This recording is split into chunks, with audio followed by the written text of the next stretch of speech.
A South Florida judge ruled last week that victims of Jeffrey Epstein cannot see the original plea deal, and they aren't entitled to compensation after years of abuse. What's your take on this case? You know, usually when we see a ruling like this, the first thing we have to do is who is the judge? You know, what happened? What's this judge's history? Obviously, there's something bad there. But in this particular instance, the judge, unfortunately, had to do what the law said the judge had to do. So you do sometimes end up with these very unfortunate situations. The judge basically had to say, listen, I said earlier this year in a ruling that this plea deal did violate the Crime Victims' Rights Act. But unfortunately, I'm also not going to violate that, and therefore I cannot undo the plea deal. I also cannot give you financial compensation from the federal government because, again, unlike the prosecutors from before, I'm not going to violate the Crime Victims' Rights Act. This judge is actually a very good judge. Yes. Had it not been for Kenneth Mara opening this entire thing, the criminal prosecution would have not taken place. I can tell you, had he not stepped up and said, look, I'm going to take a look at this Epstein cat and everybody that's surrounding Epstein, had he not done what he did, this whole thing would have disappeared. Now, of course, as you read media that doesn't understand that Mara didn't even have there's no provision in the federal legislation that was relied on, the federal statute.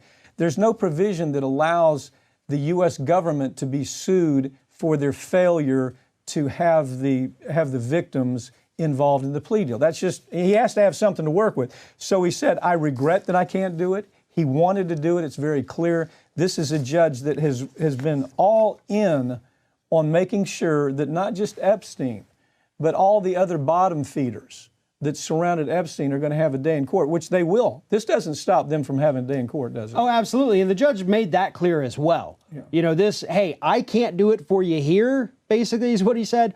There's other avenues you can take. There's other lawsuits happening. There's other venues where this is going to unfold. And if you become a part of that, you know, that may be your path forward. And so it is one of those rulings. Again, it's super unfortunate. It does seem unfair, but the judge did, in fact, follow the law. And maybe that's where the change needs to happen with the actual Crime Victims' Rights Act itself. Maybe we need to expand it and strengthen it to really give these victims, you know, their day in court. One thing that was clear, there's nobody looking at this that says, again, the Department of Justice blew it, okay? How many times have we said that, big story after story, where we say, my God, what is up with our Department of Justice?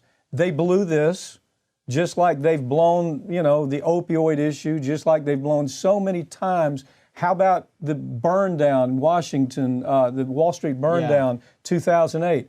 Department of Justice prosecuted nobody.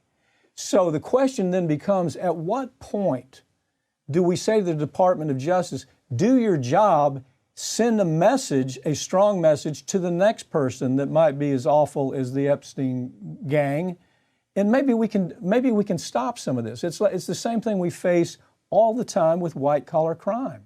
We don't perp walk them, and they need to be perp walked. They're no different than anybody else that commits a crime, but for some reason our culture, and the Department of Justice in particular, looks at them differently. Yeah. And they say, oh, well, we can't go after them. It's too complicated. The Department of Justice knew everything that this freak had done.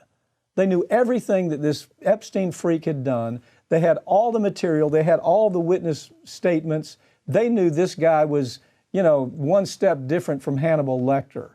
And so, and they had all that, but they chose not to do it because they were all white collar. You know, everybody that surrounded him, the prince of, you know, UK prince, Andrew.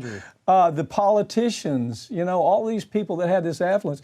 The Department of Justice needs to be house cleaned. Yeah. And what I mean by that is, you understand, just because a new president comes in doesn't mean all the Department of Justice has changed. Right. It's those just the same ones at the people, top. those same career prosecutors stay on year after year, and they get so comfortable not doing their job.